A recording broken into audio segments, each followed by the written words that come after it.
എനിക്കൊപ്പം പങ്കെടുക്കുന്നത് ഡിവൈഎഫ്ഐയുടെ നേതാക്കളായ വി അനൂപ്, തിരുവനന്തപുരം ജില്ലാ പ്രസിഡന്റും അതോടൊപ്പം തന്നെ സംസ്ഥാന സെക്രട്ടേറിയറ്റ് അംഗവും സംസ്ഥാന കമ്മിറ്റി അംഗവും ജില്ലാ ട്രഷററുമായിട്ടുള്ള V S Shyama.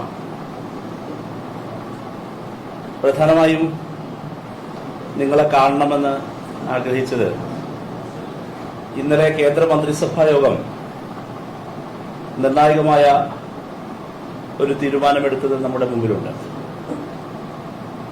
Shri Ramnath Kovind committee റിപ്പോർട്ടിന് കേന്ദ്രമന്ത്രിസഭ അംഗീകാരം നൽകിയിരിക്കുകയാണ്.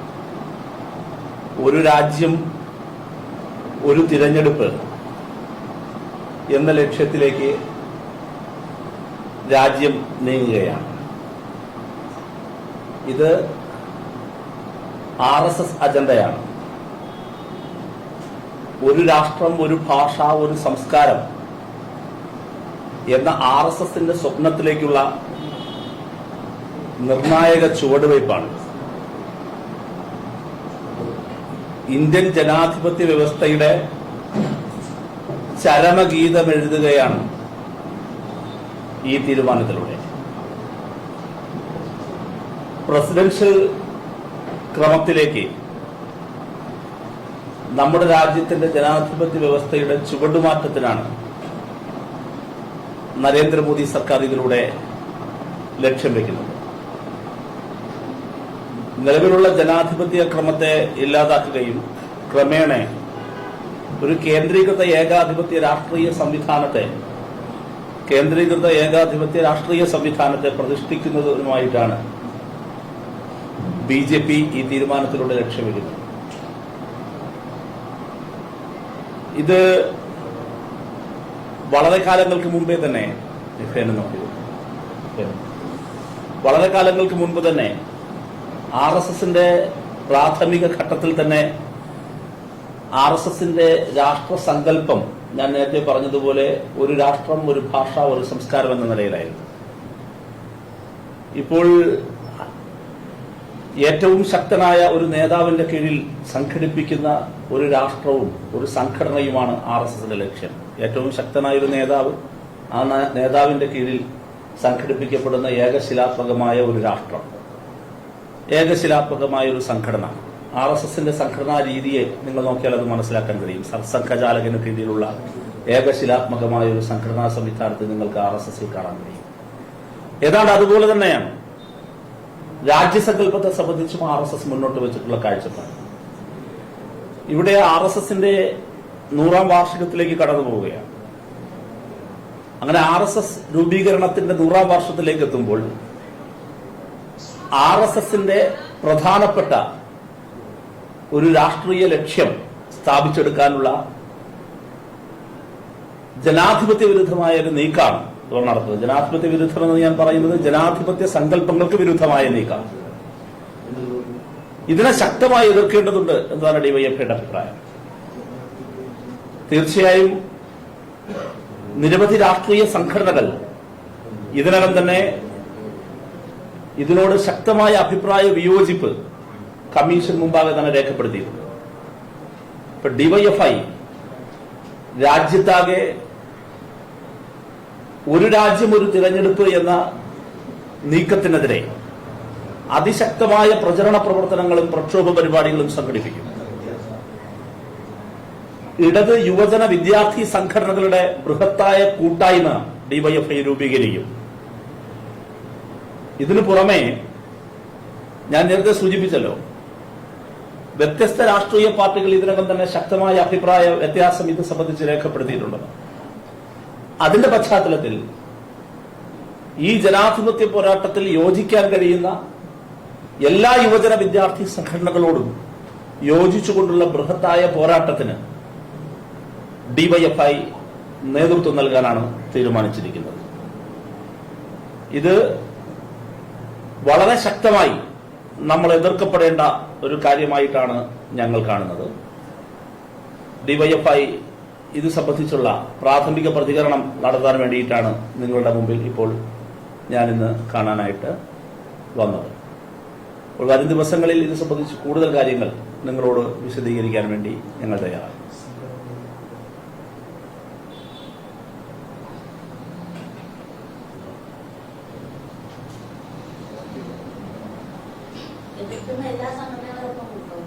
തീർച്ചയായും ഒപ്പം കൂട്ടാൻ അവരുമായിട്ടുള്ള വർത്തമാനം നടത്തും.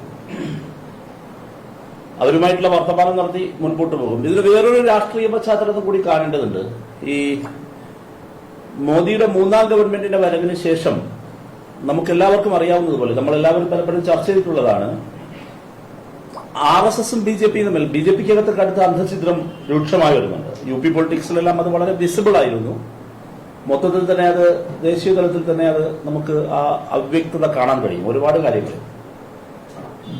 ഈ സന്ദർഭത്തിൽ നരേന്ദ്രമോദി ഗവൺമെന്റ് എടുക്കുന്ന മറ്റൊരു നീക്കം RSSനെ കൂടുതൽ തൃപ്തിപ്പെടുത്താനുള്ള ഒരു നീക്കം നടന്നു. അപ്പോൾ ഇത് മാത്രമല്ല, മുമ്പ് വന്നൊരു ഉത്തരവ് നിങ്ങൾക്ക് ഓർമ്മയുണ്ടാകും. RSSലുള്ളവർക്ക് സർക്കാർ ജീവനക്കാർക്ക് RSSൽ പ്രവർത്തിക്കാൻ സാധിക്കും എന്നൊരു സർക്കുലർ വന്നു. അതിൽ RSSനെ കൂടുതൽ തൃപ്തിപ്പെടുത്താനാണ്. ദുർബലനായ നരേന്ദ്രമോദി അമിത്ഷാ ദ്വന്ദ്ം കൂട്ടുകെട്ട് തെരഞ്ഞെടുപ്പിന് ശേഷം അവരുടെ ഇൻ പൊളിറ്റിക്സിന്റെ ഒരു കാര്യമാണ് ഞാൻ പറഞ്ഞത്. കൂടുതൽ RSSനെ തൃപ്തിപ്പെടുത്താനുള്ള നീക്കം നടന്നു. ഇതിപ്പോ അത് മാത്രമല്ല, നേരത്തെ തന്നെ രാംനാഥ് കോവിന്ദ് കമ്മിറ്റി റിപ്പോർട്ടുണ്ട്, വളരെ നേരത്തെ തന്നെ ആരംഭിച്ചൊരു പ്രോസസ്സിന്റെ ഭാഗമാണ്. അപ്പൊ ഈ പശ്ചാത്തലത്തിൽ, ഈ ഇന്നർ പൊളിറ്റിക്സിന്റെ കൂടി പശ്ചാത്തലത്തിൽ നമ്മൾ കാണേണ്ടത്, വരും ദിവസങ്ങളിൽ കൂടുതൽ RSS പ്രീണന വലിയ ഞങ്ങൾ യഥാർത്ഥ RSS ആണ്, 916 RSS തന്നെയാണ് എന്ന് തെളിയിക്കുന്നതിനാവശ്യമായ കൂടുതൽ ആപൽക്കരവും ഹീനവുമായിട്ടുള്ള നീക്കങ്ങൾ ഇവരുടെ ഭാഗത്തു നിന്ന് പ്രതീക്ഷിക്കേണ്ടതാണ് എന്നതാണ് ഇത് സംബന്ധിച്ച് സൂചിപ്പിക്കുന്നത്.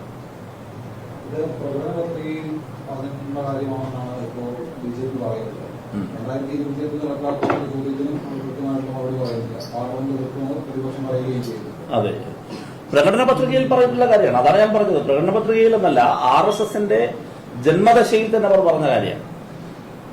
അവർക്ക് രാജ്യത്തെ സംബന്ധിച്ച്, രാഷ്ട്രത്തെ സംബന്ധിച്ചുള്ള കാഴ്ചപ്പാട്, രാജ്യത്തെ ജനാധിപത്യ വ്യവസ്ഥയെ കുറിച്ചുള്ള കാഴ്ചപ്പാട് നമുക്കുള്ളതും ഇന്ത്യൻ ഭരണഘടന മുന്നോട്ട് വെക്കുന്നതുമായ കാഴ്ചപ്പാടല്ല. അത് ആവിൽക്കരാണ്. രാജ്യത്തിന്റെ വൈവിധ്യത്തെ അവർ അംഗീകരിക്കുന്നില്ല. ഈ ഒരു രാഷ്ട്രം, ഒരു ഭാഷ, ഒരു സംസ്കാരം, ഇതാണ് RSSന്റെ ലക്ഷ്യം. ഇതാണ് RSSന്റെ മന്ത്രം. ഒരു രാഷ്ട്രം, ഒരു ഭാഷ, ഒരു സംസ്കാരം. ആ ലക്ഷ്യത്തിലേക്കുള്ള നിർണായകമായ ചുവടുവയ്പ്പാണ് ഇത്. ക്യാമ്പയിനുകളാണ്. ഒന്ന്, ഇതെന്ത് മഹത്തരമായ കാര്യമാണെന്നൊരു തോന്നൽ പെട്ടെന്ന് ജനങ്ങൾക്കിടയിൽ ആഴ്ന്നിറങ്ങാൻ സാധ്യതയുണ്ട്. ഇപ്പോ അടിയന്തരാവസ്ഥ പ്രഖ്യാപിച്ചപ്പോഴുണ്ടായ കാര്യം എന്താണ്? അടിയന്തരാവസ്ഥ ഗംഭീരമല്ലേ എന്നൊരു അഭിപ്രായ രൂപീകരണം ഉണ്ടാക്കിയെടുക്കാൻ ഒരു ശ്രമം നടന്നത്. അപ്പോൾ ഇത് എന്തോ മഹത്തരമായ കാര്യം, ധീരമായൊരു കാര്യം ചെയ്യുന്നു എന്ന വലിയ പ്രചരണം പ്രത്യേകിച്ചും BJPക്ക് കീഴ്പ്പെട്ട സംഘടിത മാധ്യമങ്ങളിൽ നിന്ന് കൊണ്ടുപിടിച്ചുണ്ടാകും. വലിയ നിലയിലുള്ള സ്വാധീനം ചെലുത്താൻ കഴിയുള്ള സാമൂഹ്യ മാധ്യമ ശൃംഖലകളിലൂടെ സംഘപരിവാർ കേന്ദ്രങ്ങൾ ഇതിന് ഒരു ബഹുജനാംഗീകാരം ലഭിക്കുന്നതിനാവശ്യമായി ഇവരുടെ നീക്കം ശരിയാണ്, ഇങ്ങനെയല്ലേ വേണ്ടത് എന്നൊരു പൊതുബോധ നിർമ്മിതിക്ക് അവർ ശ്രമിക്കും എന്ന് ഞങ്ങൾ കാണുന്നത്. അതുകൊണ്ട് ബഹുജനങ്ങൾക്കിടയിലേക്ക് ഇറങ്ങിച്ചെന്നുകൊണ്ടുള്ള, യുവജനങ്ങൾക്കിടയിലേക്ക് ഇറങ്ങിച്ചെന്നുകൊണ്ടുള്ള ബൃഹത്തായ ക്യാമ്പയിൻ, ഇതിന്റെ അപകടം, ഇതിന്റെ ഭരണഘടനാ വിരുദ്ധത, ഇന്ത്യ എന്ന സങ്കല്പത്തിന് ഇതെങ്ങനെയാണ് വിഘാതവും വിരുദ്ധവുമായി നിൽക്കുന്നത് എന്ന പൊളിറ്റിക്സ് ജനങ്ങളോട് പറയുക എന്നതിനാണ് DYFI ആദ്യഘട്ടത്തിൽ വളരെ പ്രധാനപ്പെട്ട കാര്യമായി കാണുന്നത്. ഒപ്പം പ്രക്ഷോഭവും വളർന്നിട്ടുണ്ട്. ഈ RSSനെതിരെ കടുത്ത നിലപാട് DYFI എടുക്കുമ്പോൾ സംസ്ഥാനത്തെ ഒരു ഉന്നത പോലീസ് ഉദ്യോഗസ്ഥൻ RS നേതാക്കളെ തുടർച്ചയായി കണ്ടിട്ട് മാസങ്ങളാകുന്നു, അതിൽ നടപടി ആവശ്യപ്പെട്ട് സംസ്ഥാനത്ത് വലിയ പ്രതിഷേധ ദിവസങ്ങളും ആഴ്ചകളും ആകുന്നു. എന്തുകൊണ്ട് ആ ഉദ്യോഗസ്ഥ എന്തിനാണ് അദ്ദേഹം കാണാൻ പോയത്, ആർക്കു വേണ്ടി പോയത്, മറുപടി പറയുന്നത് ആദ്യം തയ്യാറായിട്ട് എന്താണ് അതിൽ തീരുന്നത്? ഞാൻ വളരെ പ്രസക്തവും രാജ്യത്തിന്റെ ഭാവിയെ സംബന്ധിച്ചുള്ള ഒരു കാര്യം പറഞ്ഞപ്പോൾ നിങ്ങൾ എത്ര എളുപ്പത്തിലാണ് അതിനെ ഡ്രാഗ് ചെയ്ത് വേറൊരു ചോദ്യത്തിലേക്ക് കൊണ്ടുവരുന്നത്. ഞാൻ കരുതി ഈ രാജ്യത്തിന്റെ ഭാവിയെ സംബന്ധിച്ചുള്ള എന്തോ ഗൗരവസ്വരമായ, പറയട്ടെ, ഞാൻ പറയാം, അത് ചോദ്യം കിട്ടിയല്ലോ, വളരെ ഗൗരവ സ്വഭാവമുള്ള എന്തോ ഒരു കാര്യം ചോദിക്കുന്നു എന്നാണ് ഞാൻ കരുതിയത്. ഇതെത്രയോ ദിവസമായി നിങ്ങളൊക്കെ ചർച്ച ചെയ്യുകയും ബ്രേക്കിംഗ് ന്യൂസ് കൊടുക്കുകയൊക്കെ ചെയ്തു കഴിഞ്ഞ കാര്യമാണ്. അതിലേക്ക് തന്നെ വീണ്ടും കൊണ്ടുപോകാൻ DYFIയുടെ നിലപാട് തീരുമാനിക്കുന്നതിൽ ഒരു പോലീസ് ഉദ്യോഗസ്ഥനും ഒരു റോളില്ല. DYFIയുടെ നിലപാട്, നമ്മുടെ DYFIക്ക് RSSനോടുള്ള നിലപാട്, ഇതെല്ലാം ഏതെങ്കിലും ഒരു കാലത്ത് ഏതെങ്കിലും ഒരു പോലീസ് ഉദ്യോഗസ്ഥന്റെ നിലപാടിനോടോ സമീപനത്തോടോ ചേർത്ത് വയ്ക്കാവുന്ന കാര്യമല്ലല്ലോ. അത് അറിഞ്ഞാത്ത ആളുകളല്ലോ. പിന്നെ തന്നെ ആ ചോദ്യത്തിന് ഇവിടെ പ്രസക്തമാവുന്നത്. അതല്ല, ഇതിപ്പോ ജനവിധത്തില് LDF രണ്ടാമത്തെ കക്ഷിയായ CPI ദേശീയ നിർവാഹക സമിതി പ്രകാശിക്കുന്ന ലേഖനമുണ്ട്. ആ ലേഖനം അദ്ദേഹം പറയുന്നത് ഇടതുമുന്നണിയുടെയും സർക്കാർ നയത്തിന് വിരുദ്ധമായാണ് MR അജിത്കുമാർ RSS നേതാക്കൾ കണ്ടത്. അങ്ങനെ നയത്തിന് വിരുദ്ധമായ ഒരു ഉദ്യോഗസ്ഥൻ പ്രവർത്തിച്ചാൽ അയാളെ സ്ഥാനത്ത് മാറ്റണമെന്ന് ആവശ്യപ്പെടുന്ന ലേഖനത്തിൽ ഇത് ഏറെ കാലമായി CPI പറയുന്നു, NCP പറയുന്നു, ഘടകകക്ഷി പറയുന്നു. എന്തുകൊണ്ട് ഈ നയത്തിനെതിരെ പ്രവർത്തിച്ച ഉദ്യോഗസ്ഥൻ മാറ്റാൻ മുഖ്യമന്ത്രി പറ്റുന്നില്ല? എന്തിനാണ് അദ്ദേഹം സംരക്ഷിക്കുന്നത്? മുഖ്യമന്ത്രി ഭരണഘടനാപരമായി പ്രവർത്തിക്കുന്ന ഒരാളാണ്. മുഖ്യമന്ത്രിയാകട്ടെ ഗവൺമെന്റ് ആകട്ടെ. ഇപ്പൊ നിങ്ങൾ DYFIയോടാണ് നിലപാട് ചോദിക്കുന്നെങ്കിൽ, CPM-നോടാണ് നിലപാട് ചോദിക്കുന്നെങ്കിൽ, CPI-യോടാണ് നിലപാട് ചോദിക്കുന്നെങ്കിൽ ആ സംഘടനകളുടെ നിലപാട് അതിന്റെ നേതാക്കൾ പറയും. അത് ആ നിലപാടുകളാണ് ഓരോ പാർട്ടിയും അതിന്റെ നേതാക്കളും പറയുന്നത്. ആ നിലപാടുകൾ എന്താണ്? ഓരോ സംഘടനയോടുമുള്ള ആ പാർട്ടികളുടെ യുവജന സംഘടനയുടെ അഭിപ്രായമാണ്. ഞങ്ങൾക്ക് RSSനോടുള്ള നിലപാടെന്താ? അതിശക്തമായ വിയോജിപ്പാണ്. അതിശക്തമായ വിയോജിപ്പാണ് ആശയപരമായ RSSനോട്. എന്താണ് DYFIക്ക് പോപ്പുലർ ഫ്രണ്ടിനോടുള്ള അഭിപ്രായം? അതിശക്തമായ വിയോജിപ്പാണ്. ഗവൺമെന്റ് എങ്ങനെയാണ് ഒരു കാര്യത്തിൽ നിലപാട് സ്വീകരിക്കുക? ഭരണഘടനാപരമായി തിരഞ്ഞെടുക്കപ്പെട്ട ഒരു ഗവൺമെന്റ്, അതിന്റെ മുഖ്യമന്ത്രി എങ്ങനെയാണ് നിലപാട് സ്വീകരിക്കുക? അദ്ദേഹത്തിന്റെ പാർട്ടിയുടെ നിലപാടനുസരിച്ച് കണ്ടുകൂടാൻ പാടില്ലാത്ത അല്ലെങ്കിൽ ഒരു ആശയവിനിമയം, ഞാൻ പറയുന്നത് അദ്ദേഹത്തിന്റെ പാർട്ടിയുടെ നിലപാടനുസരിച്ച് പ്രവർത്തിക്കാത്ത ഒരാളെ ഇല്ലാതാക്കിക്കളയാൻ പാർട്ടി ഭരണഘടനയും പരിപാടിയുമല്ല കേരള ഗവൺമെന്റിനെ ഗൈഡ് ചെയ്യുന്നത്. അത് ചട്ടങ്ങളും റൂളും അല്ലെങ്കിൽ ചട്ടങ്ങളും നിയമങ്ങളും കീഴ്വഴക്കങ്ങളുമാണ്. അപ്പോൾ ഒരു ഉദ്യോഗസ്ഥൻ, അത് ADGP ആകട്ടെ മറ്റേതെങ്കിലും ഒരു ഉദ്യോഗസ്ഥനാകട്ടെ, ഏതെങ്കിലും ഒരു പാർട്ടിയുടെ നേതാവിനെ കാണുന്നത് നിയമവിരുദ്ധമാണോ ചട്ടവിരുദ്ധമാണോ, അത് സംബന്ധിച്ചുള്ള കീഴ്വഴക്കങ്ങളുണ്ട് എന്നതിലൂന്നി മാത്രമേ, അതിന്റെ വെളിച്ചത്തിൽ മാത്രമേ ഏതൊരു ഗവൺമെന്റ് നിലപാടെടുക്കാൻ കഴിയൂ. അതുകൊണ്ട് ഏതെങ്കിലും ഒരു രാഷ്ട്രീയ പാർട്ടിയുടെ, ഞങ്ങളുടെ നിലപാട്, DYFIയുടെ നിലപാട്, RSSനോടുള്ള നിലപാട്, പോപ്പുലർ ഫ്രണ്ടിനുള്ള നിലപാട്, ആ നിലപാടിനെ മുഖ്യമന്ത്രിയുടെയും ഗവൺമെന്റിന്റെയും പ്രവർത്തനത്തിൽ അവിടെ പ്രതിഫലിക്കും. ഈ കാര്യത്തിൽ, ഏത് നടപടിയുടെ കാര്യത്തിൽ പ്രതിഫലിക്കുമെന്ന് ഞങ്ങൾ പ്രതീക്ഷിച്ച കാര്യമില്ല. അല്ല, അത് ചട്ടത്തിന്റെയും റൂളിന്റെയും അടിസ്ഥാനത്തിലാണ്. അയാൾ പോയതിനെ സംബന്ധിച്ച് പരിശോധിക്കുന്നു ഗവൺമെന്റ്, ശരിയല്ലേ? ഉയർന്നു വന്ന പ്രശ്നം പരിശോധിക്കുന്നു. പറയട്ടെ, ആ പരിശോധനയ്ക്കൊടുവിൽ ആ കൂടിക്കാഴ്ച നിയമവിരുദ്ധമാണോ ചട്ടവിരുദ്ധമാണോ, എന്താണ് കീഴ്വഴക്കങ്ങൾ, എന്ത് രാഷ്ട്രീയമാക്കിയ നിലപാടെടുക്കാൻ പറ്റുള്ളൂ? ഇല്ലാത്ത പക്ഷം ഒരു ഗവൺമെന്റ് നിലപാടെടുത്താൽ ഗവൺമെന്റ് കേട്ട പാടെ എന്താ പിന്നെ വെടിപൊട്ടിച്ചേക്കാം എന്ന് കരുതി ഷൂട്ടഡ് സൈറ്റ് പ്രഖ്യാപിച്ചാൽ എന്തായിരിക്കും അവസ്ഥ? ഇത് ആര് പരിശോധിക്കുന്നതാണ് കാര്യം പറയുന്നത്. മുഖ്യമന്ത്രി ഒരിക്കൽ പറഞ്ഞു RSS നേതാക്കളെ ADGP കണ്ടതും അന്വേഷണ പരിധിയിലുണ്ടെന്ന് മുഖ്യമന്ത്രി പറഞ്ഞിരുന്നു. പക്ഷെ ഇതുവരെയും സ്പെഷ്യൽ ഇൻവെസ്റ്റിഗേഷൻ ടീമിന്റെ അന്വേഷണ പരിധിയിൽ ഈ വിഷയം വന്നിട്ടില്ല. അൻവറുടെ പരാതി RSSന്റെ അന്വേഷണം വന്നിട്ടില്ല. പിന്നെ ആരാണ് അന്വേഷിക്കുന്നത്? നിങ്ങളൊരു കാര്യം മനസ്സിലാക്കേണ്ടത്, ഈ DGPയുടെ നേതൃത്വത്തിലുള്ള സ്പെഷ്യൽ ഇൻവെസ്റ്റിഗേഷൻ ടീം അന്വേഷിക്കുന്ന ഇതിന്റെ ടൈപ്സ് ഓഫ് റെഫറൻസ് ഉണ്ട്, എന്തെല്ലാമാണ് അന്വേഷിക്കുന്നത്. അപ്പൊ നിങ്ങൾക്ക് ഉന്നയിച്ച ആശങ്ക അതിൽ ഇത് പെടുന്നില്ല എന്നുള്ളതാണ്. എനിക്കതറിയില്ല, എനിക്കതിനെ പറ്റി ഇല്ല. പറയട്ടെ, എനിക്കത് അറിയില്ല. ഇല്ലെങ്കിൽ പോലും ഓരോ ഉദ്യോഗസ്ഥനും ഞാൻ നേരത്തെ പറഞ്ഞ ചട്ടങ്ങൾക്കും നിയമവും എല്ലാം പ്രകാരമുള്ള കീഴ് ബാധമാണ്. ഉദാഹരണം ഞാൻ പറയാം. ഒരു ഉദ്യോഗസ്ഥൻ എഴുതാൻ പാടില്ലാത്ത കാര്യം എഴുതിയെന്നിരിക്കട്ടെ, ഒരു പുസ്തകത്തിൽ എഴുതി, ഒരു ലേഖനത്തിൽ അഭിമുഖം കൊടുത്തു. ചട്ടങ്ങളും നിയമങ്ങളും കീഴ്വഴക്കങ്ങളും പ്രകാരം ഒരു ഉദ്യോഗസ്ഥന് ചെയ്യാവുന്നതുണ്ട്, ചെയ്തുകൂടാത്തതുണ്ട്, അല്ലേ? അതെങ്ങനെയാണ് SIT വെച്ചിട്ടാണോ അന്വേഷിക്കുക? അല്ല, അത് സ്വാഭാവികമായി തന്നെ സ്ക്രൂട്ടണിക്ക് വിധേയമാകും. ആ വിധേയമായിട്ട് അതിന്മേലല്ലേ നിലപാട് സ്വീകരിക്കും. അപ്പൊ നിങ്ങൾ പറയേണ്ടത് അയാൾ കണ്ടതിൽ ചട്ടവിരുദ്ധമായിട്ട് എന്തെങ്കിലും ഉണ്ടോ? നിങ്ങൾക്ക് നോക്കാം. അയാൾ കണ്ടതിൽ നിയമവിരുദ്ധമായിട്ട് എന്തെങ്കിലും ഉണ്ടോ? നിയമവിരുദ്ധമായോ ചട്ടവിരുദ്ധമായോ എന്തെങ്കിലും ഒരു കാര്യം ഏതെങ്കിലും ഒരു ഉദ്യോഗസ്ഥൻ ചെയ്തിട്ട് അയാളെ ഗവൺമെന്റ് സംരക്ഷിക്കുന്നുണ്ടോ? മാധ്യമപ്രവർത്തനത്തിന്റെ ഭാഗമായി നിങ്ങൾ അന്വേഷിക്കും. അതല്ലേ ചെയ്യേണ്ടത്. അതല്ലേ ചെയ്യേണ്ടത്. നിങ്ങൾ ഗവൺമെന്റിനെ ബ്ലെയിം ചെയ്യാൻ വേണ്ടി നിങ്ങളിപ്പോ ഇവിടെ ഞാൻ വളരെ പ്രസക്തമായി ഇന്ത്യൻ രാഷ്ട്രീയത്തിലെ ഒരു പുതിയ ഡെവലപ്മെന്റ് പറയും. നിങ്ങൾ ചിലരൊക്കെ ഇന്നലെ അത് ചർച്ച ചെയ്തു. ഇന്നും നാളെയും മറ്റന്നാളും ഒക്കെ നിങ്ങളിൽ എത്ര ചാനലുകൾ ഈ ഒരു രാജ്യം ഒരു തിരഞ്ഞെടുപ്പ് ചർച്ച ചെയ്യുമെന്ന് നമുക്ക് കാത്തിരുന്ന് കാണാം. നിങ്ങളുടെ സൂപ്പർ പ്രധാനപ്പെട്ട വാർത്താ ബുള്ളറ്റിനുകൾ വരുമെന്ന് കാണാം. നിങ്ങളുടെ പ്രാധാന്യം എത്രത്തോളം ഉണ്ട് എന്നത് കാത്തിരുന്ന് കാണാം. ആ ചോദ്യത്തിൽ നിന്ന് നിങ്ങൾ സ്കിപ്പ് ചെയ്ത് ഒരു പർട്ടിക്കുലർ വിഷയത്തിൽ കേരള ഗവൺമെന്റിനെ ബ്ലെയിം ചെയ്യുന്നതിലാണ് ഉത്സാഹം കാണിക്കുന്നത്. അവിടെയാണ് എന്റെ ചോദ്യം. നിങ്ങൾ ബ്ലെയിം ചെയ്യുന്നതിന് മുമ്പ് നിങ്ങളീ ഉന്നയിക്കുന്ന പ്രശ്നത്തിലെ ചട്ടവിരുദ്ധതയെ കുറിച്ച് പറ. നിങ്ങളീ ഉന്നയിക്കുന്ന പ്രശ്നത്തിലെ നിയമവിരുദ്ധതയെ കുറിച്ച് പറ. കീഴ്വഴക്കങ്ങളുടെ വെളിച്ചത്തിൽ നിങ്ങളീ ഉന്നയിക്കുന്ന പ്രശ്നത്തെ കുറിച്ച് പറയണ്ടേ? ചട്ടവും നിയമവും നിൽക്കട്ടെ.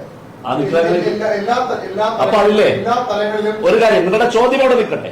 ചട്ടവും നിയമത്തെ കുറിച്ച് പറ. ചട്ടവും നിയമം എങ്ങനെയാണ് എനിക്കറിയില്ല. എങ്ങനെയാണ് നിങ്ങൾ നോക്കിയോ? എന്താ നോക്കിയത്? ചട്ടവും നിങ്ങളുടെ ചോദ്യം അവിടെ നിൽക്കട്ടെ.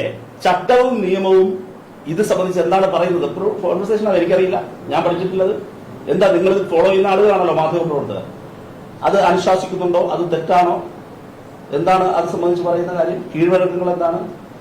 ഈ ചട്ടവും നിയമവും അനുസരിച്ച് മാത്രം ഡിവൈഎഫ്ഐ പ്രതികരിക്കാൻ തുടങ്ങിയതുകൊണ്ട് നമ്മുടെ സംശയമുണ്ട്. ഡിവൈഎഫ്ഐയുടെ പ്രതികരണം വേറെ. നിങ്ങൾ ഡിവൈഎഫ്ഐയുടെ പ്രതികരണം എന്താ? ഞാൻ ചോദിക്കുന്നത് ഈ എല്ലാ തലങ്ങളിലും എല്ലാ സ്ഥലങ്ങളിലും RSS കടന്നുകയറാൻ ശ്രമിക്കുന്നുവെന്ന മുന്നറിയിപ്പ് പതിറ്റാണ്ട് സംഘടന ഡിവൈഎഫ്ഐ. ആ ഡിവൈഎഫ്ഐ ഈ വിഷയത്തിൽ ഈ പതിപ്പുപാർന്ന ഉദ്യോഗസ്ഥൻ ഈ RSS നേതാക്കളെ കാണാൻ പോകുന്നത് നിഷ്കളങ്കമായി കാണുകയാണ്. അല്ല, നിങ്ങളൊരു കാര്യം മനസ്സിലാക്കുക. ഡിവൈഎഫ്ഐയുടെ നിലപാട് ഡിവൈഎഫ്ഐ പറഞ്ഞു, ഒരാൾ എന്തിനാണ് കണ്ടത് എന്നതിനെ സംബന്ധിച്ച് നിഷ്കളങ്കമായിട്ടാണോ കളങ്കപരമാണോ എന്നെല്ലാം അയാളെ കൂടി കേട്ടിട്ടല്ലേ നമുക്ക് മനസ്സിലാക്കാൻ പറ്റുള്ളൂ എന്താണ് വിഷയമെന്ന്. ഡിവൈഎഫ്ഐക്ക് പൊതുവിലൊരു സ്റ്റേറ്റ്മെന്റ് ഇപ്പോഴത്തെ നിലയിൽ പറയാൻ പറ്റുള്ളൂ. എന്താ സ്റ്റേറ്റ്മെന്റ്? RSSനോടുള്ള നിങ്ങളുടെ നിലപാട് എന്താണ്? ഞങ്ങളുടെ നിലപാട് ഒരു ഉദ്യോഗസ്ഥനുമാണ് നിശ്ചയിക്കുന്നത്. ഞാൻ പറഞ്ഞു ഒന്നാമത്തെ സ്റ്റേറ്റ്മെന്റ്. രണ്ടാമത്തെ സ്റ്റേറ്റ്മെന്റ്, ഞങ്ങൾക്ക് RSSനോടുള്ള നിലപാട് സ്ഥായിയായ അകൽച്ചയാണ്. കാരണം പലതാണ്, ഞാൻ നേരത്തെ പറഞ്ഞു തുടങ്ങിയ വിഷയങ്ങളുണ്ട്, ഞാൻ അതിലേക്ക് പോകുന്നില്ല. സ്ഥായിയായ വെറുപ്പാണ്. ആ സ്ഥായിയായ അകൽച്ചയും വെറുപ്പും RSSനോടുള്ള രാഷ്ട്രീയമായ വെറുപ്പും ഞങ്ങൾക്ക് അന്നുമുണ്ട്, ഇന്നുമുണ്ട്, നാളെയും ഉണ്ടാകും. അത് ഡിവൈഎഫ്ഐയുടെ നിലപാട്. നിങ്ങൾ ഈ കണ്ട വിഷയത്തിൽ നിങ്ങൾ ചോദിച്ചതാ, നിങ്ങളുടെ ചോദിച്ച ചോദ്യം, നിങ്ങൾ ട്രാക്ക് ചെയ്ത് കൊണ്ടുപോയ ചോദ്യം, ADGP അജിത് കുമാറിനെതിരെ എന്തുകൊണ്ട് ഗവൺമെന്റ് നടപടിയെടുക്കാൻ വൈകുന്നു, എന്തുകൊണ്ട് സംരക്ഷിക്കുന്നു എന്നാണ് ഏഷ്യാനെറ്റ് പ്രതിനിധി ചോദിച്ചല്ലേ. അപ്പോഴാണ് ഞാൻ നിങ്ങളോട് തിരിച്ചോദിച്ചത്, നിയമവിരുദ്ധമായി സംരക്ഷിക്കുന്നു എന്നുള്ള കണ്ടെത്തൽ നിങ്ങൾക്കുണ്ടോ? ഉണ്ടെങ്കിൽ അത് പറയാനാ ഞാൻ പറഞ്ഞു. അതൊരു പ്രശ്നമാണല്ലോ. അപ്പൊ അങ്ങനൊരു കേസ് ഇല്ല എന്ന് നിങ്ങൾ തന്നെ പറയുന്നു. നിയമം ചൊട്ടോടെ നിൽക്കട്ടെ നിങ്ങൾ പറയുന്നു. ഇടതുമുന്നണിയുടെ രാഷ്ട്രീയ നയ സമീപനങ്ങളിൽ സംശയത്തിനിലേക്ക് പോകുന്ന സാഹചര്യമുണ്ട്. അത് തിരുത്തൽ ഉത്തരവാദിത്വം ഡിവൈഎഫ്ഐക്കുണ്ട്. കാരണം പൊതുസമൂഹത്തിന് മുമ്പിൽ ഇടതുമുന്നണി ഈ കൂടിക്കാഴ്ചക്കപ്പുറത്തേക്ക് ഒരു സംശയ നിലയിലാണ് നിൽക്കുന്നത്. അത് മാറ്റാൻ ഉത്തരവാദിത്വം ഡിവൈഎഫ്ഐക്കുണ്ട്. അതിന് പൂർണ്ണമായിട്ട് നിലപാട് അതിന് തെറ്റുണ്ടോ ശരിയുണ്ടോ എന്നതല്ല ഇപ്പോൾ ചർച്ച ചെയ്യേണ്ടത്. അതിനുശേഷം അന്വേഷണം പറയുന്നതല്ല അവർ ചെയ്യേണ്ടത്. അത് പൊതുസമൂഹത്തിന്റെ സംശയം മാറ്റുന്നത് ഡിവൈഎഫ്ഐ ഉത്തരവാദിത്വം നിങ്ങൾ കാണണ്ടേ? പൊതുസമൂഹത്തിനോട് എപ്പോഴും ഡിവൈഎഫ്ഐക്ക് പ്രതിബദ്ധത വേണം, തീർച്ചയായും വേണം. പൊതുസമൂഹത്തിന് ഡിവൈഎഫ്ഐയെ കുറിച്ചോ ഇടതുപക്ഷത്തിനെ കുറിച്ചോ ഇടതുപക്ഷ സർക്കാരിനെ കുറിച്ചോ തന്നെയും ഒരു തെറ്റിദ്ധാരണ ഉണ്ടായാൽ അത് ജനങ്ങൾക്കിടയിൽ തിരുത്താനുള്ള രാഷ്ട്രീയ ഉത്തരവാദിത്വം ഞങ്ങൾക്കുണ്ട്. ഞങ്ങളത് നിർവഹിക്കുകയും ചെയ്യും. നിങ്ങൾ തുടർച്ചയായി, നിങ്ങളത് ഞാൻ പറയുന്നത്, നിങ്ങൾ ഇതൊക്കെ ചെയ്തത് ആരാണോ അവർ മാത്രം, ഒരു വിഭാഗമായിരിക്കാം അവർ, തുടർച്ചയായി ഗവൺമെന്റിനെയും ഇടതുപക്ഷത്തെയും എന്താ പറയാ ഒരു ജനങ്ങൾക്കിടയിൽ തെറ്റിദ്ധാരണ ഉണ്ടാക്കുന്നതിന് വേണ്ടി ശ്രമിക്കുന്നുണ്ട്. ഒരേ തരത്തിലുള്ള പ്രചരണങ്ങൾ നിങ്ങൾക്ക് കാണാൻ കഴിയും. ഒരു വശത്തുള്ള പ്രൊപ്പഗാൻഡ എന്താണ്? ഈ ഗവൺമെന്റ് പരിപൂർണമായ ഈ പറയുന്ന പോലെ RSSന്റെ താല്പര്യങ്ങൾക്ക് കീഴടങ്ങുന്നു. പ്രതിപക്ഷ നേതാക്കൾ ഉൾപ്പെടെ തുടർച്ചയായി നടത്തിക്കൊണ്ടിരിക്കുന്ന ഒരു പ്രൊപ്പഗാൻഡയാണ്. ഈ പ്രൊപ്പഗാൻഡ മാത്രമല്ല, മറിച്ചൊരു പ്രൊപ്പഗാൻഡ നടത്തുന്നതാണ്. ഈ ഗവൺമെന്റ് മുസ്ലിം വിരുദ്ധമാണ്, പോലീസ് നയം മുസ്ലിം വിരുദ്ധമാണ് എന്നും പ്രൊപ്പഗാൻഡ നടത്തുന്നുണ്ട്. അപ്പോൾ തുടർച്ചയായ പ്രൊപ്പഗാൻഡകൾ നടത്തുകയാണ്. താങ്കൾ ഈ പറഞ്ഞതുപോലെ അത് ജനങ്ങളുണ്ടാകുന്ന തെറ്റിദ്ധാരണ മാറ്റാൻ ഞങ്ങൾ ഇടപെടുകയാണ് വേണ്ടത്. ഒരു കാര്യം എനിക്ക് വളരെ വ്യക്തമായി പറയാനുള്ളത്, മാധ്യമങ്ങൾ ഉണ്ടാക്കിക്കൊണ്ടുവരുന്ന ഏതെങ്കിലും ഒരു വാർത്തയിൽ കാലിടിച്ചു പോകില്ല ഇടതുപക്ഷം. ആദ്യമായിട്ടല്ല ഏതെങ്കിലും ഒരു മാധ്യമം ഞങ്ങളെ ഇതുപോലെ കല്ലെറിയുന്നത്, തെറ്റിദ്ധാരണ ഉണ്ടാക്കാൻ ശ്രമിക്കുന്നത്. ഞങ്ങൾ എന്താണ് എന്നത് ഈ നാട്ടിലെ ജനങ്ങൾക്ക് നന്നായിട്ടറിയാം, വളരെ നന്നായിട്ടറിയാം. RSSനോട് എങ്ങനെയാണ് ഞങ്ങൾ RSSന് വിധേയമാകുന്നു എന്നൊരു തെറ്റിദ്ധാരണ കേരളത്തിലെ ജനങ്ങൾക്കുണ്ടാകും. ഞങ്ങൾ അങ്ങനെ കരുതുന്നില്ല. അതിന് ക്യാമ്പയിനുകൾ ഞങ്ങൾ ഏറ്റെടുക്കും. ഉണ്ടായ വിഷയത്തെ വിശദീകരിക്കാൻ വേണ്ടി ഞങ്ങൾ ബാധ്യസ്ഥരാണ് ജനങ്ങളുടെ മുമ്പിൽ, അത് വിശദീകരിക്കും. പക്ഷെ അതിനപ്പുറത്ത് ജനങ്ങൾക്ക് ഞങ്ങളെ അറിയില്ലേ, ഞങ്ങളും RSS തമ്മിൽ എങ്ങനെയാണെന്ന് നാട്ടിൽ ഇപ്പോൾ സാധാരണഗതിയിൽ നാട്ടിലുള്ള ഒരാൾക്ക് തന്റെ നാട്ടിൽ ഏതെങ്കിലും ഒരിടത്ത് RSSന്റെ ശാഖ വന്നാൽ അസ്വസ്ഥമാകുന്ന DYFIക്കാരനെ നാട്ടിലുള്ളവർക്ക് നേരിട്ടറിയാലോ. എന്നാൽ ആ RSSന് കാവൽ നിൽക്കുന്ന കോൺഗ്രസുകാരെ നേരിട്ടറിയാലോ. ഇത് സുധാകരന് മാത്രം സ്റ്റേറ്റ്മെന്റ് അല്ല. എന്തുകൊണ്ടാണ് കേരളത്തിന്റെ വിവിധ കോണുകളിൽ RSSും CPM-ഉം RSSും DYFIയും മാത്രം ഏറ്റുമുട്ടുന്നത്? നിങ്ങളൊക്കെ ഒരുപാട് കാലത്തെ മാധ്യമപ്രവർത്തകരാണല്ലോ. താങ്കളൊക്കെ ഈ ഇരിക്കുന്നതിൽ വളരെ സീനിയറായിട്ടുള്ള മാധ്യമപ്രവർത്തനത്തിന് എത്ര വർഷമുണ്ടാകും? നിങ്ങൾ മാധ്യമപ്രവർത്തനത്തിന് പണിയെടുത്ത് ഇറങ്ങിയതിനു ശേഷം നിങ്ങൾ റിപ്പോർട്ട് ചെയ്തിട്ടുള്ള RSS CPM കോൺഫ്ലിക്ട് എത്രത്തോളം ഉണ്ട്, DYFI കോൺഫ്ലിക്ട് എത്രയുണ്ട്? അപ്പോഴും ഇപ്പോഴും എണ്ണിയാലൊടുങ്ങാത്തതുണ്ടാവും. നിങ്ങൾ റിപ്പോർട്ട് ചെയ്ത RSS കോൺഗ്രസ് കോൺഫ്ലിക്ട് എത്ര ഉണ്ട്? തുലവും ദുർബലമായിരിക്കും. എന്തുകൊണ്ടത് കുറവും ഇത് കൂടുതലുണ്ടായി? എന്തുകൊണ്ടത് കുറവും ഇത് കൂടുതലുണ്ടായി? ഇത് ജനം കാണുന്നതല്ലേ, ജനങ്ങളുടെ അനുഭവത്തിലുള്ള കാര്യമല്ലേ? ആ ജനങ്ങളോട് ഏതെങ്കിലും ഒരു തെറ്റിദ്ധാരണ സൃഷ്ടിക്കാൻ ഏതെങ്കിലും ഒരു കൂട്ടർ ശ്രമിച്ചതിന്റെ പേരിൽ അവര് ഞങ്ങളെ കൈവിട്ട് കളയും, ഞങ്ങളെ പൂർണ്ണമായി അങ്ങ് തെറ്റിദ്ധരിച്ചു കളയുമെന്ന് ഞങ്ങൾക്കില്ല. പക്ഷേ താങ്കൾ പറഞ്ഞതുപോലെ ഉണ്ടായിട്ടുള്ള പുകമറ വിശദീകരിക്കാനും ജനങ്ങളെ ക്യാമ്പയിൻ ചെയ്യുന്നതിന് ഉത്തരവാദിത്തം ഞങ്ങൾക്ക്. താങ്കളുടെ കാര്യം, അതായത് ഏതെങ്കിലും ഒരാൾ പറഞ്ഞു കേട്ട് ഉദ്യോഗസ്ഥനെ നടപടിയെടുക്കാൻ മുഖ്യമന്ത്രി കഴിയില്ല, അദ്ദേഹം കർണാടകയിൽ മാത്രമേ പ്രവർത്തിക്കാൻ കഴിയൂ, അതുകൊണ്ട് അന്വേഷണം നടത്തി അതിൽ കുറ്റകൃത്യം നടത്തി നടപടിയെടുക്കും എന്നാണ് താങ്കൾ പറഞ്ഞത്. അതിന് മാറുന്നതിനെ സർക്കാർ സംവിധാനത്തിൽ എന്ത് അന്വേഷണം നടക്കുന്നത്? അല്ല, ഇത് സംബന്ധിച്ച് ഗവൺമെന്റ് ഇത് സംബന്ധിച്ച് ഉയർന്നു വന്നിട്ടുള്ള പ്രശ്നങ്ങളിൽ എല്ലാം പരിശോധിക്കുകയാണല്ലോ. ആര് പരിശോധിക്കുന്നു? അല്ല, നിങ്ങൾ ഏതാണ് നിങ്ങൾ പറയുന്നത്? ഒന്ന്, രേഖാമൂലം ലഭിച്ച പരാതികളുടെ പശ്ചാത്തലത്തിൽ ഒരു SIT ഉണ്ടാക്കി, ഇല്ലേ? RSSുമായിട്ടുള്ള കൂടിക്കാഴ്ച ആ ടേംസ് ഓഫ് റെഫറൻസിലും അന്വേഷണ പരിധിയിലും പെടുന്നില്ല എന്നാണ് നിങ്ങൾ ആവർത്തിച്ച് ഉന്നയിക്കുന്നത്. ഞാൻ പറഞ്ഞത്, ചട്ടവിരുദ്ധമായൊരു കാര്യം ഒരു ഉദ്യോഗസ്ഥൻ ചെയ്താൽ അത് കൂടിക്കാഴ്ചയാകട്ടെ, ഏതെങ്കിലും പൊളിറ്റിക്കൽ ഓർഗനൈസേഷനുമായിട്ടുള്ള ബന്ധപ്പെടലാകട്ടെ, ഈവൻ ഒരു വാട്സാപ്പ് ഗ്രൂപ്പിൽ പോലും പൊളിറ്റിക്കൽ ഓർഗനൈസേഷന്റെ ഭാഗമായി ചട്ടവിരുദ്ധമായ എന്തെങ്കിലും ഒരു കാര്യം ചെയ്തു എന്നാകട്ടെ, ഫേസ്ബുക്കിൽ ഇടപെടുന്നുണ്ട്, അതൊക്കെ പ്രത്യേക അന്വേഷണം നടത്തിയിട്ടാണോ ചെയ്യുന്നത്? അല്ല. ചട്ടവിരുദ്ധമായ ഒരു ഗവൺമെന്റ് ഉദ്യോഗസ്ഥൻ പ്രവർത്തിക്കാൻ പാടില്ലാത്തൊരു കാര്യം ചെയ്താൽ 3 കാര്യങ്ങളാണ്: നിയമങ്ങൾ, ചട്ടങ്ങൾ, അതോടൊപ്പം തന്നെ കീഴ്വഴക്കങ്ങൾ, അല്ലെങ്കിൽ സമീപകാലത്തെല്ലാമുള്ള ചില ഉത്തരവുകൾ, സർക്കുലറുകൾ. ഇതെല്ലാം വിരുദ്ധമായ ഒരു ഉദ്യോഗസ്ഥൻ ചെയ്താൽ അത് സംബന്ധിച്ചുള്ള ഒരു പരിശോധനയും സ്ക്രൂട്ടണിയും ഓൾവേസ് ഹാപ്പൻ, എല്ലായ്പ്പോഴും നടക്കുന്നത്. അത് സംബന്ധിച്ച് അതെനിക്കറിയില്ല. നിങ്ങൾ നോക്ക്, അത് നടക്കും. അത് യൂണിവേഴ്സൽ ട്രൂത്ത്, നടന്ന സ്വാഭാവികമായി നടന്നേ പറ്റുള്ളൂ.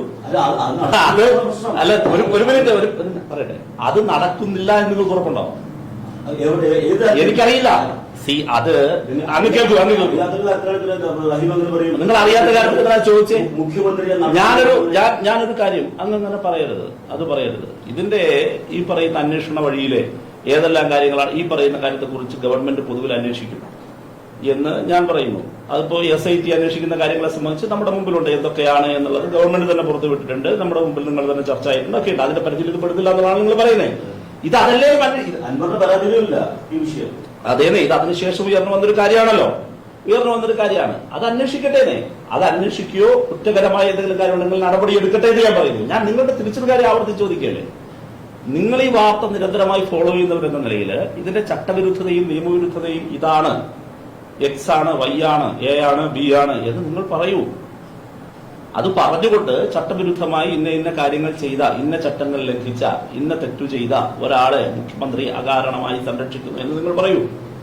അപ്പോൾ അതിന്മേലല്ലേ നമ്മൾ അഭിപ്രായം പറയട്ടെ. അതിലൊരു കേസ് ഉണ്ടാവും. അങ്ങനെ നിങ്ങൾ അതിനെ കാണണം.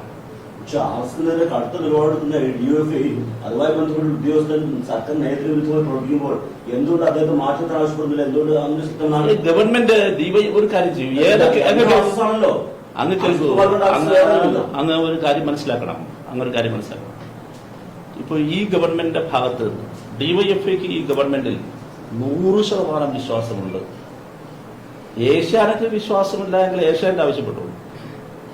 DYFIക്ക് ഈ ഗവൺമെന്റിൽ 100% വിശ്വാസമുണ്ട്.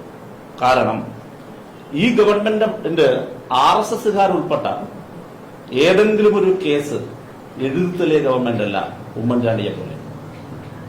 തിരുവനന്തപുരത്ത് MG കോളേജിൽ അന്ന് താങ്കൾ തിരുവനന്തപുരം ബ്യൂറോ റിപ്പോർട്ടറാണെന്നാണ് എന്റെ ഓർമ്മ. നിങ്ങളിരിക്കുന്ന എല്ലാവർക്കും അറിയാലോ. ഇന്നത്തെ DCC president Palode Ravi MLA ശുപാർശ പ്രകാരം മോഹൻ എന്ന് പറയുന്ന CIയുടെ കാല് ബോംബെറിഞ്ഞ് തകർത്ത കേസിലെ കൊടും ക്രിമിനലുകളായ RSSകാർ ഉൾപ്പെട്ട പ്രതികളെ, ആ കേസിനെ എഴുത്തള്ളിയാളല്ലേ, ആ എഴുത്തള്ളിയവരാണ് ഇന്ന് ഞങ്ങളോട് ഇത് പറയുന്നത്. ADGP കൂടിക്കാഴ്ച നടത്തിയെന്നാണ്. ഈ വിവാദങ്ങൾക്കിടയിലാണ് തിരുവഞ്ചൂർ രാധാകൃഷ്ണൻ പറഞ്ഞത് RSSന്റെ ഏജന്റായ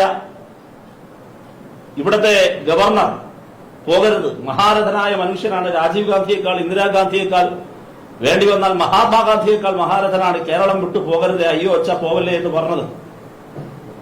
ഒരു പ്രശ്നമില്ല. ഞങ്ങളെ എതിർക്കുന്ന ഇന്ത്യൻ യൂണിയൻ, മുസ്ലിം ലീഗ് ഉൾപ്പെടെയുള്ളവരാണ്. മലപ്പുറം ഗസ്റ്റ് ഹൌസിൽ പോപ്പുലർ ഫ്രണ്ടിന്റെ സമുന്നതരായ നേതാക്കളുമായി കൂടിക്കാഴ്ച നടത്തിയതിന്റെ വീഡിയോ ലീക്കായി രാത്രിയിൽ നഗ്നരായി പിടിക്കപ്പെട്ടവരായി പുറത്തു നിന്നത്. ഞങ്ങൾക്കൊരു നിലപാടേ ഉള്ളൂ, ഈ ഗവൺമെന്റിന് ഒരു നിലപാടേ ഉള്ളൂ. ഗവൺമെന്റ് ഭരണഘടനാപരമായ നിലപാട് ഉയർത്തിപ്പിടിക്കുന്നു, മതനിരപേക്ഷമായ നിലപാട് ഉയർത്തിപ്പിടിക്കുന്നു, വർഗീയതയ്ക്കെതിരായും വർഗീയ സംഘടനകൾക്കെതിരായും ശക്തമായ നിലപാട് സ്വീകരിക്കുന്നു. അതിൽ ഈ ഗവൺമെന്റിനെ DYFIക്ക് 100% വിശ്വാസമാണ്. ഏഷ്യാനെറ്റിന് അവിശ്വാസം ഉണ്ടാവും, ഞങ്ങൾക്ക് അവിശ്വാസമില്ല. ഞങ്ങൾക്ക് അവിശ്വാസമുള്ളത് ഈ കോൺഗ്രസിനെയാണ്. ആ കോൺഗ്രസ്സാണ് ഇപ്പൊ നിന്നിട്ട് ഗവൺമെന്റിനെതിരെ പറയുന്നത്. ഈ രാംനാഥ് കോവിന്ദ് സമിതിക്ക് മുന്നിൽ അഭിപ്രായം പറയാത്ത മുസ്ലിം ലീഗിന്റെയും RSPയുടെ നിലപാടിനെ എങ്ങനെയാണ് കാണുന്നത്? അങ്ങേയറ്റം അപലപനീയമായിരുന്നു. ഒരു രാഷ്ട്രീയ പാർട്ടി എന്ന നിലയിൽ ജനാധിപത്യപരമായ തങ്ങളുടെ പ്രാഥമികമായ കടമ അവർ നിർവഹിക്കാൻ മറന്നുപോയില്ല. അത് അങ്ങേയറ്റം അപലപനീയമാണ്. അവർ ആ നിലപാട് തിരുത്താൻ തയ്യാറാകണം. ഈ തിരുത്താന്ന് വെച്ചാൽ ഇനി കൊടുക്കാൻ അവകാശമില്ല, ഇനി കൊടുക്കാൻ വേണ്ടി സാധിക്കത്തുമില്ല. അതുകൊണ്ട് തിരുത്താനാകാത്ത ഒരു വലിയ തെറ്റാണ്, ഒരു വീഴ്ചയാണ് ഈ രണ്ട് പാർട്ടികളുടെയും ഭാഗത്തുണ്ടായത്.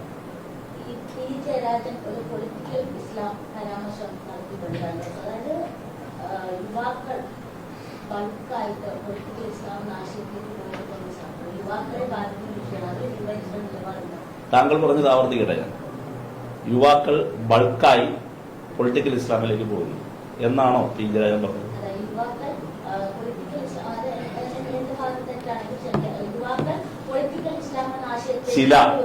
ചില നിങ്ങൾ അല്ല അങ്ങനെ കേൾക്ക്. ഞാൻ ഉദാഹരണം പറയാം. ഈ എസ്റ്റിമേറ്റിനെ എക്സ്പെൻഡിച്ചർ ആക്കും, ചിലതിനെ ബൾക്കാക്കും. നിങ്ങൾ ആലോചിച്ചു, അർത്ഥത്തിൽ വലിയ വ്യത്യാസമുണ്ടേ. ഇനി ഞാൻ കാര്യത്തിലേക്ക് വരാം.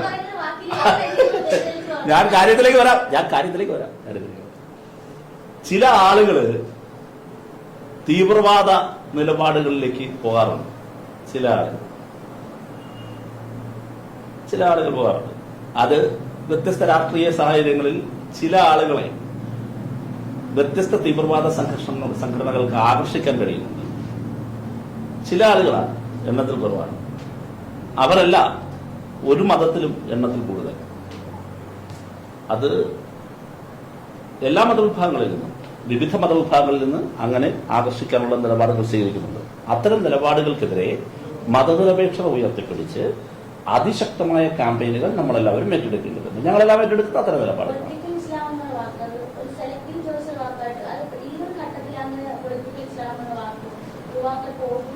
ലോക്സഭാ ഇലക്ഷന് ശേഷം ഈ മുസ്ലിം പ്രിയമായിട്ട് ബന്ധപ്പെട്ട ചർച്ചകളൊക്കെ നടക്കുന്നതിനിടയിലാണെങ്കിൽ ഒരു വാക്ക് പറയുന്നത്. അപ്പോ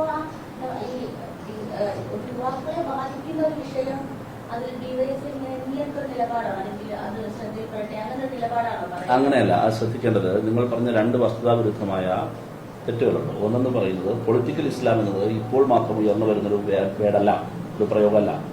പൊളിറ്റിക്കൽ ഇസ്ലാം പണ്ട് മുതൽ ഉയർന്നു വരുന്ന പ്രയോഗമാണ്. രണ്ട്, ഇത് ഞാൻ മനസ്സിലാക്കുന്നത് ശരിയാണ്. ഞാൻ അഭിമുഖം പൂർണ്ണമായി കണ്ടയാളല്ല. പക്ഷേ ഇങ്ങനെ കേട്ടപ്പോൾ അതിന്റെ ആ ഒരു ഭാഗം എന്താണെന്ന് അറിയാൻ വേണ്ടി കണ്ടു നോക്കിയ ഒരാളാണ്. ആ ഭാഗം മാത്രം.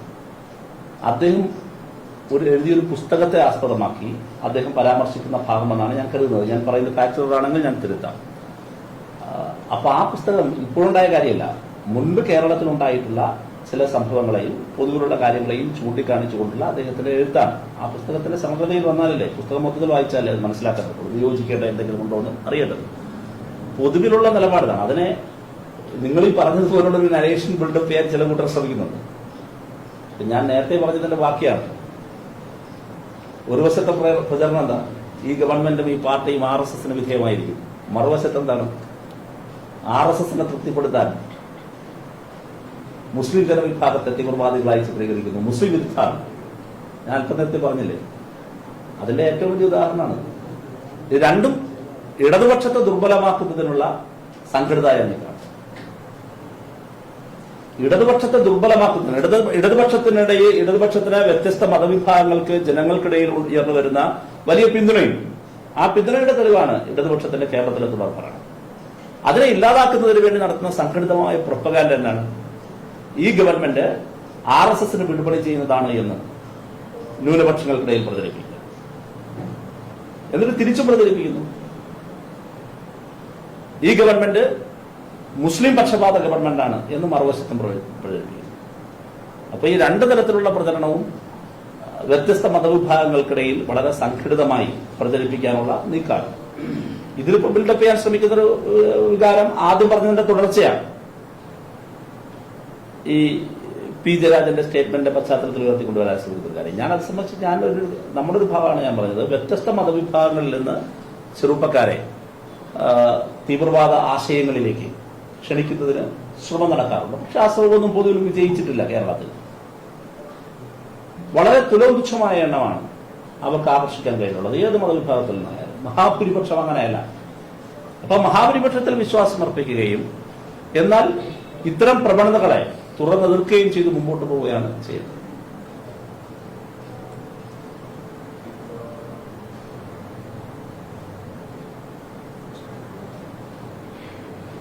ഇനിയൊരു കാര്യം ഞാനും കൂടെ പറയട്ടെ.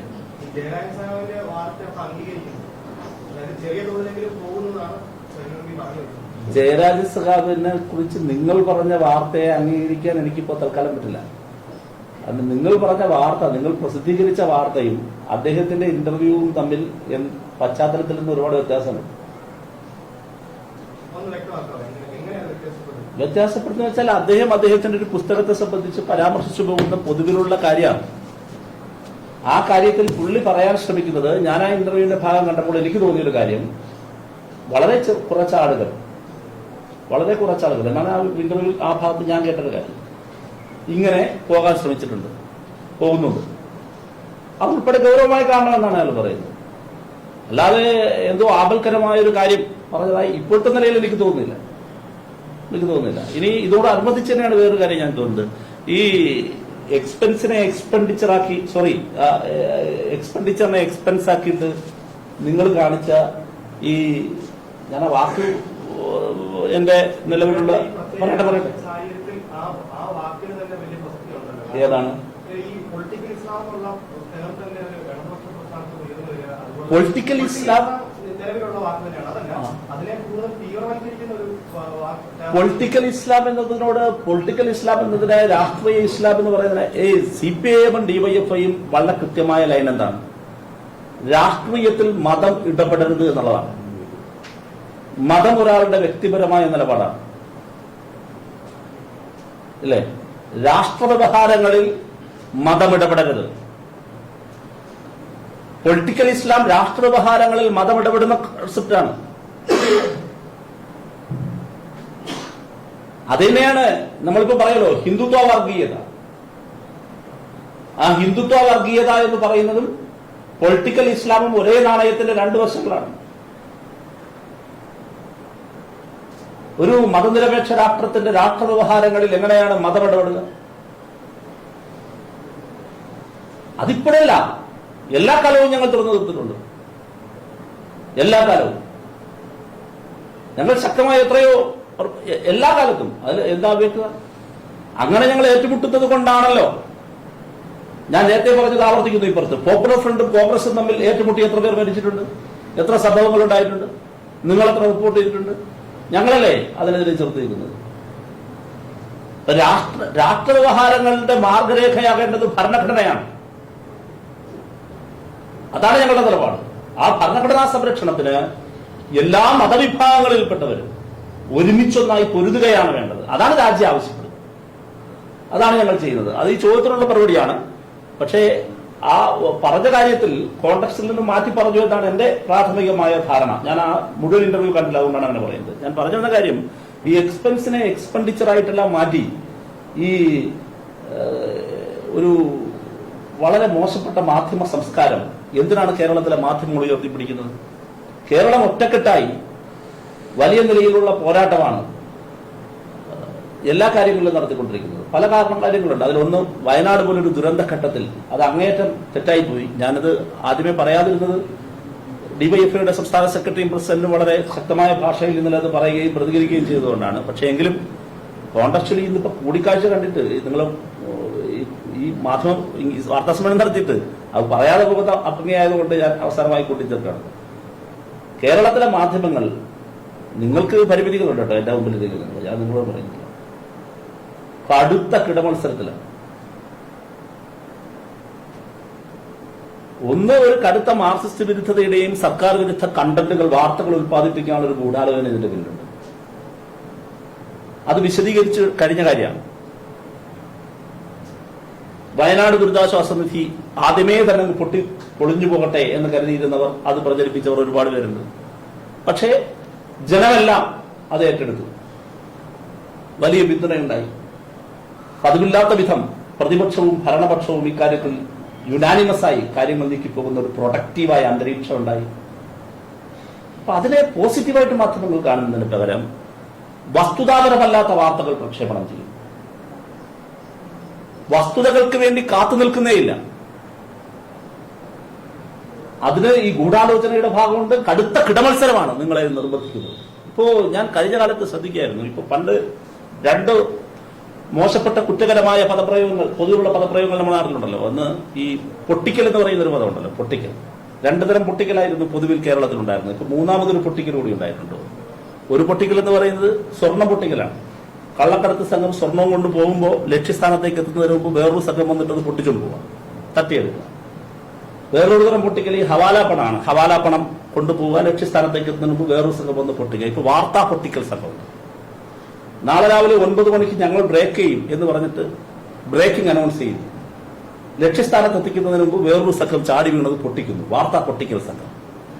രാത്രി 9 മണിക്ക് തന്നെ അവർ പൊട്ടിക്കുന്നു, മണിക്കൂറുകൾക്ക് പൊട്ടിക്കുന്നു. നിങ്ങൾക്ക് നാണല്ലേ ഈ പൊട്ടിക്കൽ, വാർത്താ പൊട്ടിക്കൽ സംഘത്തിന്റെ ഭാഗമാവാൻ? നിങ്ങൾക്ക് അഭ്യസ്തവിദ്യരായ മാധ്യമപ്രവർത്തകരല്ലേ? വസ്തുത നോക്കാതെ നിങ്ങളുടെ തന്നെ ക്രെഡിബിലിറ്റി, നിങ്ങളല്ലേ ഫ്രെയിമിൽ വന്നതെല്ലാം പറയുന്നേ. അപ്പോൾ നിങ്ങളുടെയൊക്കെ ക്രെഡിബിലിറ്റി, നിങ്ങളുടെയൊക്കെ വിശ്വാസ്യത ഈ മാധ്യമ സ്ഥാപനങ്ങളുടെ കടുത്ത കിടമത്സരത്തിനിടയിൽ ഈ പൊട്ടിക്കൽ സംഘങ്ങളുടെ ഭാഗമായി വസ്തുത നോക്കാതെ എടുത്ത് ചാടരുത്. അതിന്റെ ഭാഗമാണ് ഇവരൊരു വാർത്ത, ഏഷ്യാനെറ്റ് ഈ വാർത്ത പുറത്തുവിടുന്നു. തൊട്ട് പിന്നെ എല്ലാവരും കാശാണ്. എന്താ കാര്യം? അവർ വിട്ട് കാര്യം നമ്മൾ കൊടുത്തില്ലെങ്കിൽ പിന്നെ നമുക്ക് പ്രശ്നമാവുള്ളൂ. അങ്ങനെയൊക്കെയാണോ ചിന്തിക്കേണ്ടത്? മാതൃഭൂമിയുടെ വെബ്സൈറ്റ് തന്നെ അവരുടെ ഫാക്ട് ചെക്കിങ്ങിൽ മണിക്കൂറുകൾക്ക് പറഞ്ഞു ഇത് തെറ്റാണ്. തെറ്റെന്ന് പറഞ്ഞിട്ട് മാതൃഭൂമിയുടെ സൂപ്പർ പ്രൈം ടൈം ഇതാ ചർച്ച ചെയ്യുന്നു. അല്പം ഇത് സംഭവിച്ചു, എല്ലാം സംഭവിച്ചു. ഞാൻ അതിൽ 24 ഉണ്ടോ എന്ന് എനിക്കറിയില്ല. 24 പ്രത്യേകമായി അഭ്യർത്ഥിക്കുകയാണ്. കാരണം ഇത് കഴിഞ്ഞിട്ട് അവർ പറഞ്ഞല്ലോ തെറ്റിപ്പോയി, സാറേ മാപ്പാക്കണം, അങ്ങനെ പറയണ്ടേ? അതെങ്കിലും പറയാനുള്ള മിനിമം മര്യാദ എല്ലാവരും കാണിക്കണം. ഇത് 2 ചാനലുകളാണ് എന്റെ അറിവിൽ, വേറെ ആരെങ്കിലും ഉണ്ടെങ്കിൽ ഞാൻ തിരുത്താം, അത് തിരുത്തി പറഞ്ഞവരെ കൂടി പറയണോ? ഒന്ന് മീഡിയ 1, മറ്റൊന്ന് 24 എന്നാണ് എന്റെ ഓർമ്മ. ഇനി എന്റെ അറിവിൽ അപ്പുറത്ത് വേറെ ഏതെങ്കിലും ഉണ്ടെങ്കിൽ അതുകൂടി കൂട്ടിച്ചേർത്തു. പിശകെന്ന് പറഞ്ഞ് ജനങ്ങളോട് വിശദീകരിക്കാനുള്ള ബാധ്യത നിങ്ങൾക്കുണ്ട്. അങ്ങേറ്റത്തെ കിടമത്സരം കേരളത്തിലെ മാധ്യമ പരിസരത്തെ വികലമാക്കുന്നുണ്ട്, പ്രൊഡക്റ്റീവ് അല്ലാതാക്കുന്നുണ്ട്. അതിനുള്ള അമർഷം കൂടി രേഖപ്പെടുത്താൻ ഈ അവസരം വിനിയോഗിക്കാം. അവസാനിപ്പിക്കാവുന്നതാണ്.